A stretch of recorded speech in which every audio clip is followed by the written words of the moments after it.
শীতের দেশে খিচুড়ি খাওয়ার জন্য বৃষ্টির অপেক্ষা করতে হয় না। মানে হচ্ছে যেভাবে ঠান্ডা পড়তেছে, আপনার যখন তখনই খিচুড়ি খেতে মন চাইবে। তো আমার আজকে ভাত খেতে একটুও মন চাচ্ছে না, আমার মন চাচ্ছে খিচুড়ি খেতে। তো খিচুড়ি খাওয়ার জন্য আমি প্রিপারেশন রেডি করে নিলাম। খিচুড়ির সাথে আমার যদি পেঁয়াজ মরিচের ভর্তা হয়, তাহলে তো কিছুই লাগে না। এই যে দেখেন মৃদু মৃদু রোদ, এটার মধ্যে খিচুড়ি খেতে মজাই আলাদা।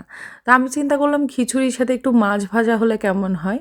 এটা হচ্ছে জার্মানির বার্লিন থেকে নিয়ে আসছিলাম বড় সাইজের রূপচাঁদা। এখানে ক্যামেরাতে কটুক বোঝা যাচ্ছে জানি না, বাট এটা 600 গ্রামের মতো রূপচাঁদা, অনেক বড় সাইজের, বেশ মোটা।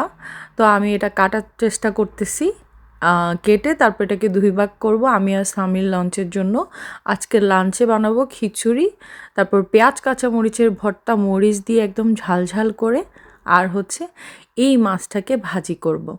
এই পমফ্রেট ফ্রাইটা আমার কক্সবাজারে খেয়ে এত মজা লেগেছে। ওরা একটু মনে হয় বেসন অ্যাড করে, তারপর ক্রিস্পি করে একদম ভাজে, মুচমুচে করে। ওটা দিয়ে ডাল দিয়ে ভাত খেতে খুবই মজা লাগে, আবার খিচুড়ির সাথে খেতে তো বেশ মজা লাগে। তো আমিও আজকে ওটাই করব। তো আমি এখানে সুন্দর করে কেচি দিয়ে এটার যে পাখনাগুলো, ওই পাখনাগুলো কেটে নিচ্ছি। তারপরে এই যে কানের অংশটা কেটে নিচ্ছি, কেটে তারপর আমি এটাকে 2 ভাগ করব। 2 ভাগ করে এটাকে একটু এঁকে এঁকে দিব, যাতে সুন্দর করে মশলাগুলো ঢুকে। আমি মশলা দিয়ে মাখিয়ে ভাজি করব। আমার কাছে রূপচাঁদা মাছ খুবই মজা লাগে। তো এখানে আমি সুন্দর করে এভাবে কেটে নিলাম। এবার এটার মধ্যে হলুদ মরিচ সুন্দর করে মাখিয়ে নিব। হলুদ মরিচ দিব, আর একটু বেসনের গুঁড়া দিব। যেন বেসনের গুঁড়াটা কেন ইউজ করব, মডারেট ওয়েতে ইউজ করব, খুবই কম পরিমাণে, যাতে এটা ক্রিস্পি হয়। বাইরের পার্টটা খুবই ক্রিস্পি হয়, আর ভিতরে একদম মাছগুলো সফট অ্যান্ড জুসি হয়, খেতে খুবই মজা লাগে। আপনারাও ট্রাই করে দেখতে পারেন, আসলেই অনেক মজা হয়। এভাবে অল্প পরিমাণে বেসন দিয়ে আমি ভালো করে মাখিয়ে এটাকে প্রায় 30 মিনিটের মতো রেখে দিব, যাতে ভালো করে একটা ম্যারিনেশন হয়। তারপর এটাকে আমি ডুবো তেলে ভেজে নেব।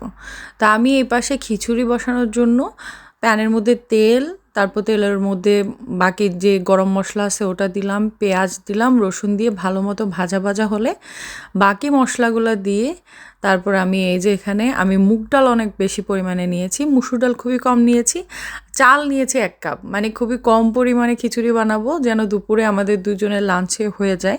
কারণ আমার লেফট ওভার খিচুড়ি আবার আমি খেলেও স্বামী খায় না, তো আমি একা একা খেতে ভালো লাগে না। এই জন্য আমি কি করতেছি, মডারেট ওয়েতে এখানে 1 কাপ বাসমতি চাল, 1/2 কাপ মুগ ডাল, আর 1/2 কাপ থেকেও কম হচ্ছে মুসুর ডাল, আর একটা আলু অ্যাড করেছি।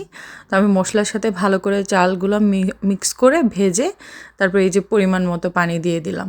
তারপর ঢেকে দিব, একদম মৃদু আছে, এটা একদম ভুনা খিচুড়ি হয়ে যাবে।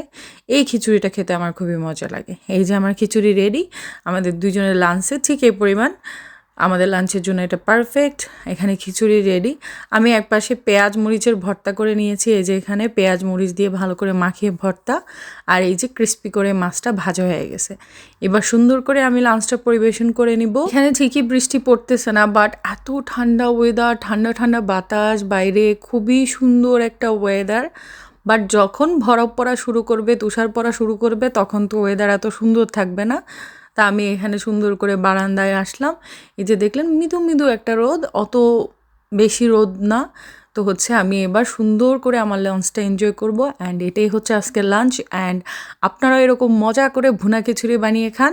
Tata, bye bye.